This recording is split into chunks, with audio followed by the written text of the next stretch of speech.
네, 안녕하세요. 마지막으로 소개해드렸던 한국교통연구원의 탁세현이라고 합니다.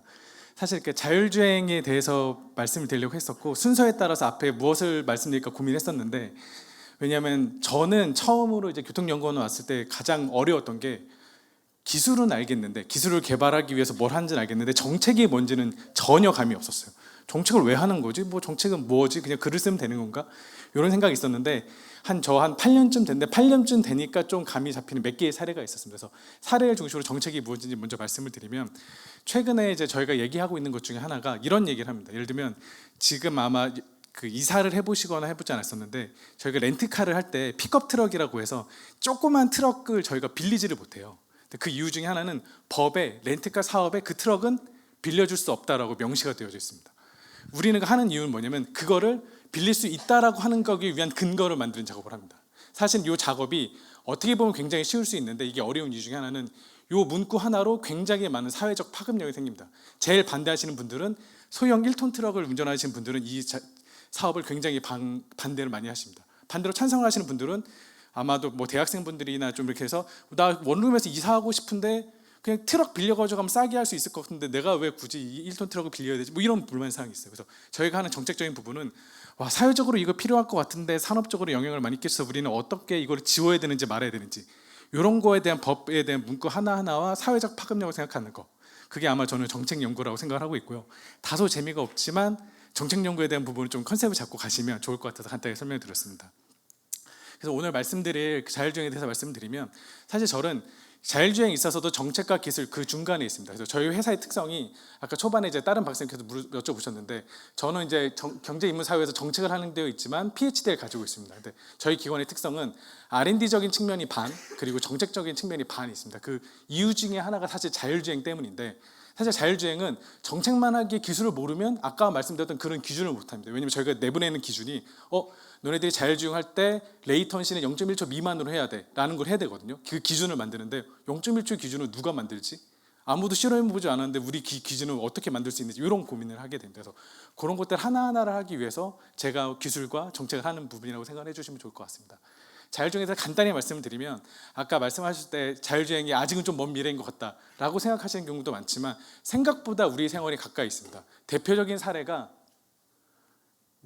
잠시만요.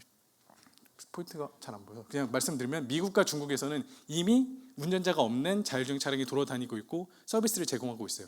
특히 미국의 캘리포니아에서의 수준이 어느 정도냐라고 말씀을 드리면, 미국의 캘리포니아에서 저희가 우버라고 혹시 다 아시나요? 불러서 호출해서 하는 택시? 그 안에 미국에서 2위 업체가 리프트라는 업체가 있어요.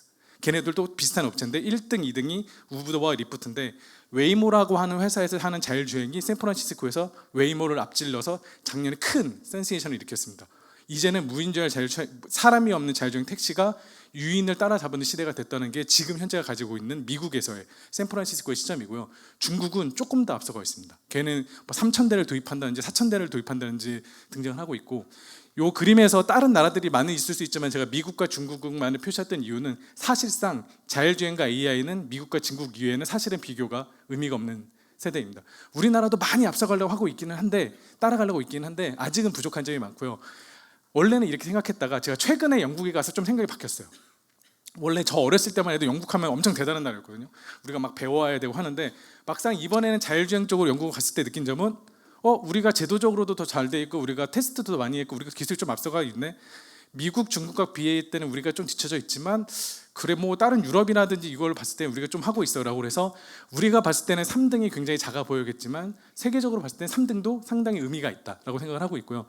단연컨대 말하는데 미국과 중국 다음으로는 일본보다도 저희 나라가 자율주행 쪽은 훨씬 더 잘하고 있습니다. 그런 거를 보여주려고 할 수 있고, 생각보다 우리한테 생활이 가까워 있다는 측면. 조금만 더 기술적으로 말씀을 드리면, 요거는 좀 기술적으로 말씀을 드리고 싶어서 갖고 왔는데, 최근에 자율주행에서 기술적 트렌드가 크게 한번 바뀌고 있습니다. 우리나라에서도 굉장히 큰 반영을 일으키고 있는 게, 예전에는 규칙 기반의 알고리즘을 하는 것처럼 왼쪽과 같은 알고리즘 형태를 떼었어요. 예를 들면 사람이 앞에 튀어나와서 탐지가 되면 멈춰, 앞에 차량이 속도가 낮아지면 속도를 낮춰, 앞에 차량이 빨리 가면 너도 속도를 늘려, 이렇게 어떤 조건을 따져서 그때마다 무엇을 해야 되는지를 했던 게 기존의 자율주행의 컨셉이었어요. 근데 이게 오른쪽에 있는 것처럼 흔히들 말하는, 요것만 오늘 기억하셔도 되는데, 엔드-투-엔드 인공지능 혹은 E2E AI로 부르는 새로운 기술이 나왔습니다. 얘는 좀 특이합니다. 어떠냐면, 어떤 조건문을 삼지 않아요. 그냥 사람이 자율주행 센서를 가진 상태에서 휠을 돌리면서 주행을 합니다. 그럼 그 주행된 데이터를 모두 다 습득을 해요. 그 다음에 이거를 그대로 센서가 습득된 데이터와 내가 조향했던 데이터를 그대로 인공지능한테 학습을 시킵니다.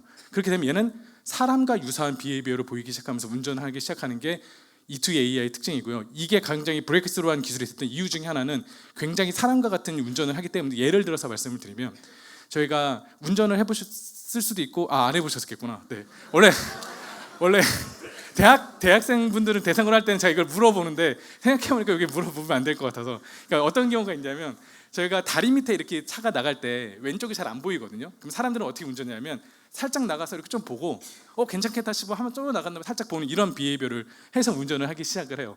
근데 그러니까 과거의 알고리즘은 이런 형식을 못했는데 지금의 자율주행 알고리즘은 이거를 그대로 사람이 했던 그대로 학습을 합니다.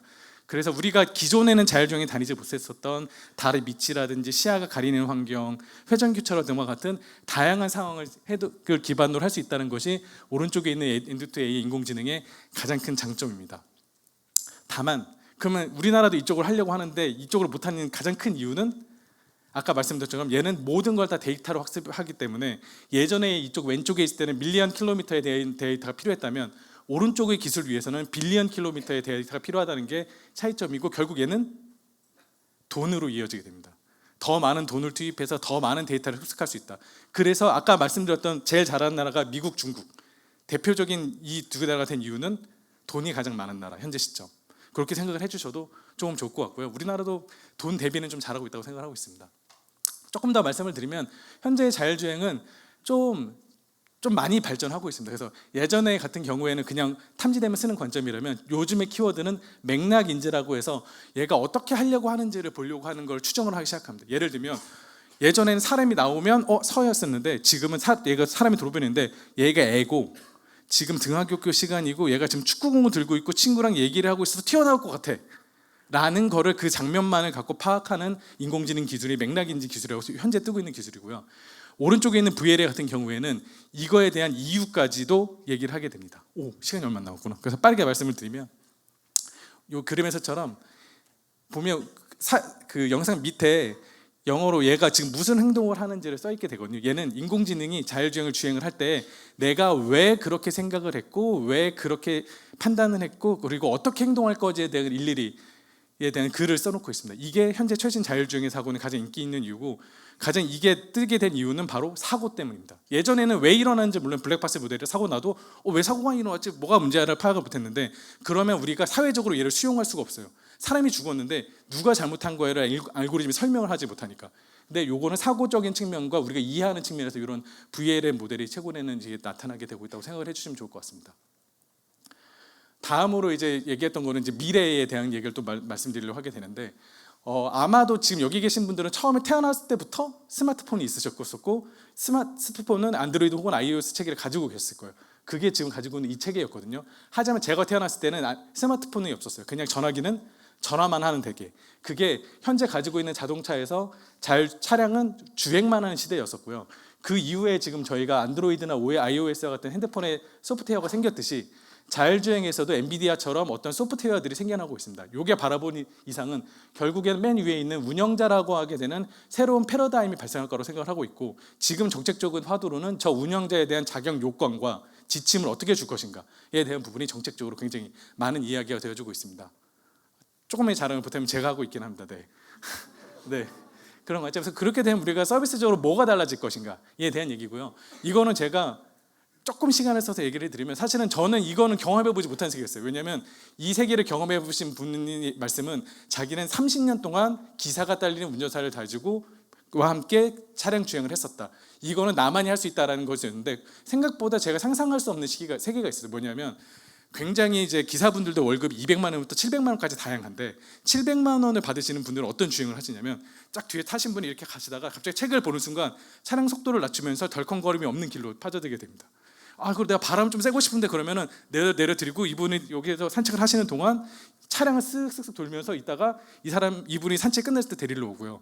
갑자기 커피를 마시는 순간에는 차가 움직이지 않게끔 그 주행을 하게 되는, 제가 상상할 수 없는 상상만으로도 가능한 이런 부분의 서비스들이 되고 있는데 그분은 이런 종류의 서비스가 자율주행이 되면 우리 모두가 이루고 우리가 모두가 생활하고 겪을 수 있을 거다라는 말씀을 하시더라고요. 그래서 저는 이런 세상을 꿈꾸면서 내가 조금 더 편해지기 위한 세상을 하고 있습니다. 네. 잠도 되게 잘 주무실 수 있다고 하시더라고요. 그렇게 되고 있고 마지막 점으로 말씀을 드리면 이런 사실은 저희가 자율주행을 얘기를 할 때 현재의 자율주행을 얘기를 할 때는 테슬라 그리고 자율주행 메이커 그리고 기술 개발 업체를 제일 먼저 머릿속에 떠올리게 됩니다. 근데 현재는 사실은 좀 기술적으로 이제 고등학생 혹은 대학생들이 이제 기술 쪽을 가기에는 조금 늦었고요. 이제는 자율주행 기술 개발은 아마도 생활하실 때가 되고 사회에 나가실 때가 되면 이미 우리 생활 속에 이미 와 있을 가능성이 굉장히 높습니다.